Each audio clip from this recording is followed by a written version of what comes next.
bismillaah. qof kastoo inaga mida wuxuu leeyahay riyooyin iyo han uu jeclaan lahaa maruun inuu rumeeyo ama maruun inuu hanto hankiisaas. haddana waxaa hubaal ah inay aada u yar tahay intayna ku howlan sidai u rumeyn lahayn riyooyinkeena. su-aashu waxay tahay, maxaa inoo diidayaa?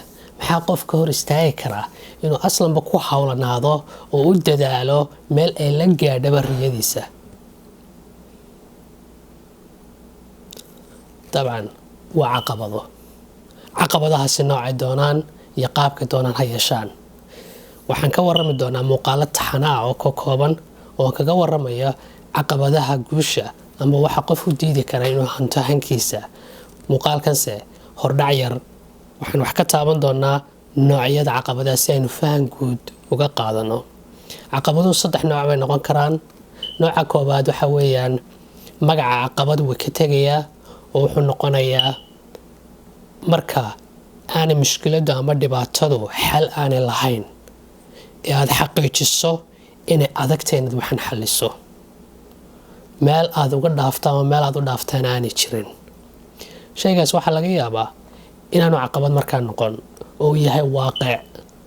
in badan oo inaga midi waxyaabo waaqica factis oo tahay la noolaado ama isweydiiyo kaliya siduu waxa u aqbali lahaa ayaa mushkilad ku ah oo ka warwaraya.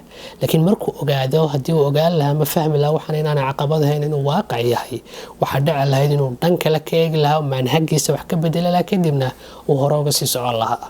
marka horta aan isweydiino waxaan ma caqabadaba mise waa waaqic weeyaan. arrinta labaad ee caqabadu waxa weeyaan waa shay xal fudud leh oo dabada badanaa laga yaabo inuu kaaga imanayo oo ka hortaagan. waxaa laga yaabaa inay dad iyo environment ama deegaanta kugu xeeran ay niyad-jab iyo dhibaato kugu keenayaan kuu diidan inaad hankaaga ku howlanaato. waa mushkilad yaroo la xallin karo aada u fududo inaad ka dhex baxdo oo deegaan ku habboon aad doonato baa kaga filan. marka waa xal arrin caqabaad xalkeedu uu fudud yahay oo dadku badanaa aad ogaan karto dad badanoo kula mid inay sameeyeen ay ku aflaxeen oo adiguna hadda sidii kala samaysa aad ku aflaxayso weeyaan. marka waa caqabad xalkeedu fudud yahay kaliya.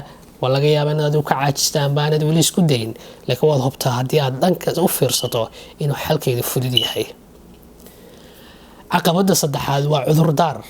waxyaaba aan dibadda kaaga iman oo gudahaaga un khayaali aad isku abuurtaya oo cabsidu ka mid tahay. marka waa cudurdaar bay u badan tahay. waxaan doonaynaa dhammaanteen inaan wada guulaysano oo iftiinkeena iswada gaadho oo qof kastaaba meesha ilaahay u saqray u wanaagsan uu kasoo dhalaalo. haddii dhakhtarku uu ogaado xanuunka wuxuu yahay way u sahlan tahay inuu daawada helo. sidoo kale mushkiladda marka si dhaba loo daraaseeyo, si dhaba wax looga ogaado, lagu fikira, laga hadla, la isweydiiyo, way sahlan tahay qofku inuu xalkeeda raadiyo. taasaana keenaysa inay ka waranno waxa inoo diidi karaa inaynu hanano hankeena iyo riyooyinkeena muddada dheer inaga guuxaya inaan riyoono oonu u dadaalo, oonu u halganno, oonu howlgallo sida aynu rumeen lahayn. wada socod wacan, la wadaag qof kastoo la jeceshay inuu guulaysto. intaas kugu imaano kulanka dambeya qaybaha kale ee muuqaalada caqabadaha guusha. waxaan leeyahay waa mahadsantihiin. assalaamu calaykum.